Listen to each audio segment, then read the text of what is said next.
Halo, Assalamualaikum warahmatullahi wabarakatuh. Ketemu lagi dengan Insan Tutor, channel nomor 1 YouTuber pemula. Baik teman-teman, saya minta maaf ya kepada teman-teman. Mungkin saya masih agak sembab, masih agak sayu, mata saya juga meleknya belum ini. Tetapi ada satu pertanyaan ini teman-teman ya. Ada satu pertanyaan yang ini saya paling suka dengan pertanyaan seperti ini. Karena tidak membutuhkan riset dan terlalu panjang. Jadi ada pertanyaan langsung dijawab gitu aja. Ya, jadi mudah-mudahan nanti ada hal positif yang bisa teman-teman ambil. Dan seandainya nanti bertanya, mudah-mudahan teman-teman juga bisa mengikuti sih. Bisa mengikuti kalau mau. Tapi yang jelas ini luar biasa. Dan bisa teman-teman jadikan pembelajaran. Belum sehat, ingin ngerokok, ya udah. Bang, ini kebetulan saya kurang 150 jam. Ini mau pengajuan monet bang. Subscriber saya udah berlebih. Subscriber 15.000. Subscriber 15.000. Jam tayang kurang 150 jam. Mau pengajuan monet. Ini sudah hampir 12 bulan. Ya, 11 bulan. Hampir 12 bulan ya. Artinya pasti monet. Belum tentu. Karena pertanyaannya begini. Bang, ada video saya yang meledak, Bang. Yang lain memang standar rata-rata aja. Mungkin yang dibanggakan adalah video yang meledak itu.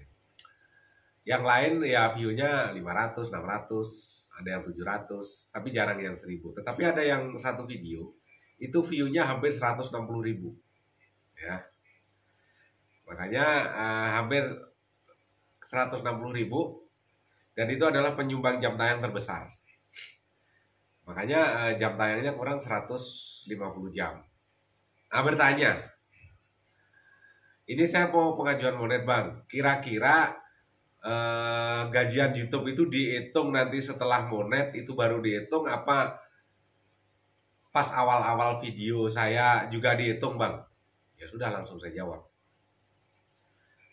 Di video yang lama berapapun view-nya, sebelum diterima menjadi program partner YouTube tidak dihitung view, tidak dihitung menjadi pendapatan, artinya masih nol. Dolarnya masih nol ya, tidak dihitung sama sekali. Mau view-mu 160.000, mau 1 juta, nggak ada urusan, nggak dihitung kan? Sudah saya jelaskan juga. Yang dihitung adalah view setelah monet, itu baru dihitung dolarnya. Bertanya lagi, kalau gitu rugi dong bang, saya punya video view-nya meledak sampai 160.000. Nah, saya udah mulai curiga. Wah, ini bahaya di pertanyaan nih. Saya lihat profilnya, pakai dasi, pakai jas. Pas wisuda, wah ini berarti ya minimal sarjana lah ya. Sarjana lah. Pakai jas ya. Besok saya juga mau ganti foto profil pas wisuda saya S1, mau saya bikin profil ya. Enggak, bercanda. Jadi berarti saya rugi dong bang. Ya memang itu memang ketentuan dari YouTube, memang itu aturannya dari YouTube. Yang benar bang, yakin itu? Ya yakin lah, saya kan ya bukan berpengalaman ya.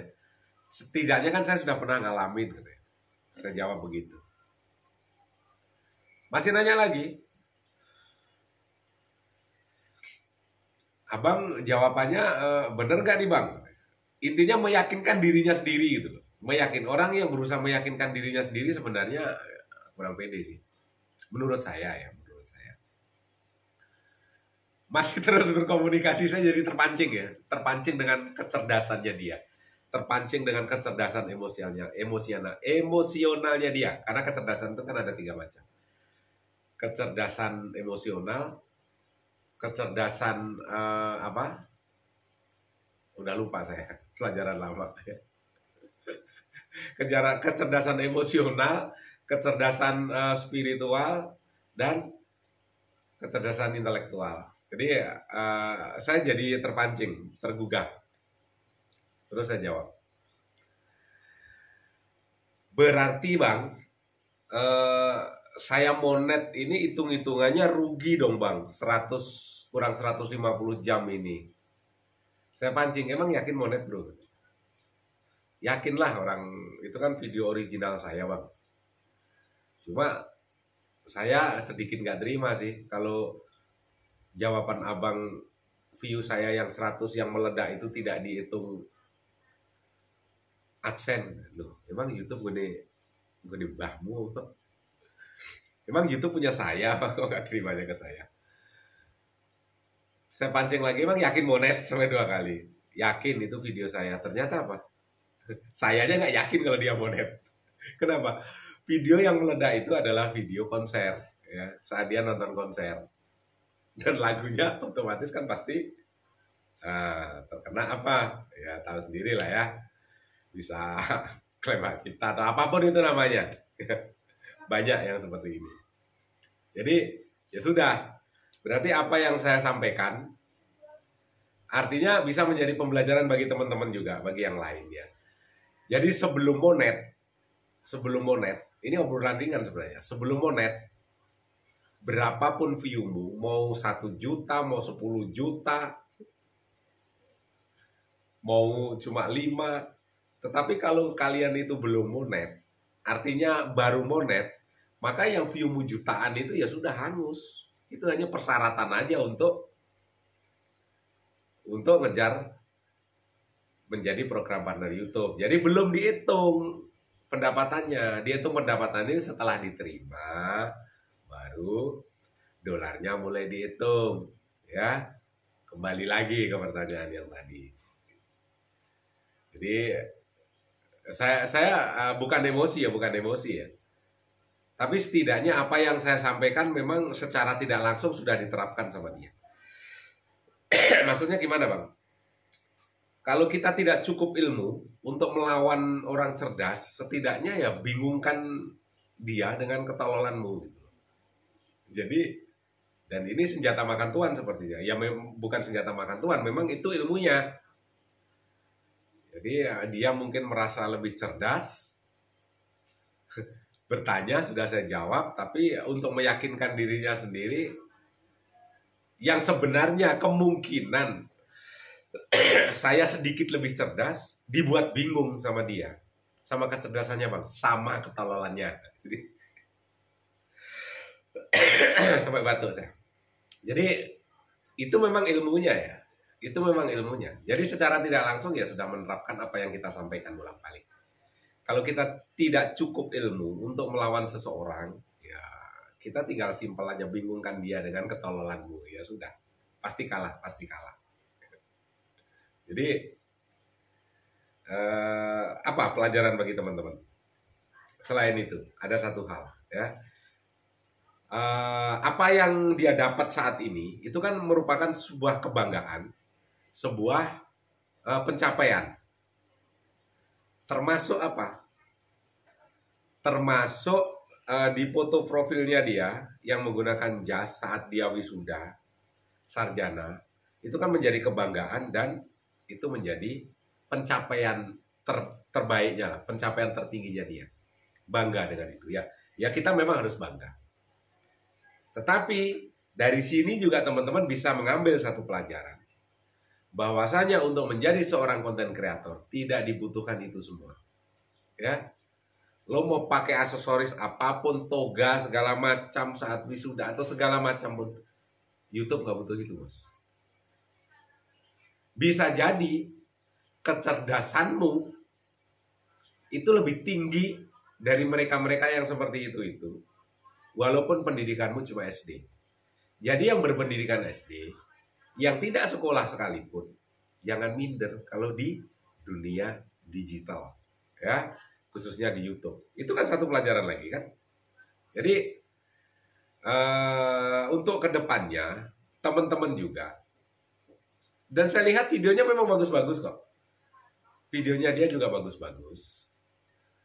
Kayaknya juga berbau-bau mungkin teknologi lah, berbau IT. Namanya sarjana, saya kira apapun gelarnya, komputer pasti menguasai. Editing walaupun itu bukan bidangnya, pasti setidaknya itu tahu lah ya. Tahu dan bisa lah ya. Bisa lah. Tetapi sekali lagi, ini adalah untuk membuat teman-teman yang tidak berpendidikan selevel itu tidak berpendidikan selevel mungkin kertasnya itu tulisannya mungkin selevel perguruan tinggi, nggak usah minder. Ingat ya, Apple, Google, yang notabene adalah perusahaan terbesar di dunia, perusahaan teknologi, perusahaan IT terbesar di dunia, nggak butuh itu semua. Saat merekrut karyawan pun sampai detik ini tidak menerapkan, kamu lulusan mana, kamu ijazah mana. No. Apple sudah mulai merekrut berdasarkan kemampuan, bukan berdasarkan ijazah. Google juga seperti itu. Teman saya ada di R&D-nya Apple di California, ya. Tapi sekarang posisinya lagi di negara mana ya, lupa saya, Spanyol. Ya, itu satu kampus dulu sama saya. Jadi sekali lagi tidak butuh itu semua. Jadi yang hanya berpendidikan SD atau mungkin ijazahmu tidak selevel itu nggak usah minder, lakukan saja. Kalian tidak harus jago algoritma, tidak harus jago editing, tidak harus jago visual, tidak harus jadi ahli IT untuk berkarya di YouTube. YouTube tidak butuh itu semua. Yang dibutuhkan oleh YouTube adalah tontonan yang membuat penontonnya, bukan penontonmu saja, yang membuat penontonnya YouTube itu merasa nyaman. Apapun jenis videomu, tidak harus bagus. Tapi sistem hanya bisa membaca bahwasanya videomu ditonton dengan durasi penuh. Videomu ditonton lebih dari 50%. Apapun itu jenis kontenmu, apapun itu visualmu. Tidak butuh yang terlalu bagus, tapi ditontonnya cuma 2-3 menit. Jadi setan 2-3 menit kan. Ya. Jadi ada pelajaran yang bisa kita ambil dari tadi. Dan ini kisah nyata yang barusan. Karena di TikTok ya nanya ya. Jadi buat teman-teman, kunci dari segalanya sebenarnya di YouTube ini adalah yang diterima oleh sistem. Videomu ditonton dengan durasi penuh, retensinya bagus. Setelah itu emailmu juga kamu gunakan untuk apa saja, itu kan sangat berpengaruh. Termasuk kamu gunakan untuk aplikasi TokTok segala macam di situ, email YouTube-mu itu, email YouTube. Kadang-kadang kan email YouTube dijadikan satu dengan email TokTok, dijadikan satu dengan email FB, dijadikan satu dengan email perbankan segala macam. Itu juga semuanya dirangkum oleh sistem itu. Jadi bukan hanya dari retensi penonton saja, ya. Intinya belajar bukan hanya berdasarkan apa yang sudah disampaikan YouTube. Sekali lagi, belajar jangan hanya apa yang disampaikan oleh YouTube dan secara teknis ya seperti itu. Ingat ya, ingat algoritma itu punya logika. Kalau mungkin pernah duduk di bangku kuliah, ada yang namanya pelajaran logika algoritma. Tapi tidak semua orang juga paham masalah ini. Kita jelaskan malah mumet dan rontok rambutmu. Jadi mudah-mudahan sekali lagi ada hal positif yang bisa teman-teman terima. Sehat selalu. Wabillahi taufiq wal hidayah. Assalamualaikum warahmatullahi wabarakatuh. Sukses dan salam buat keluarga.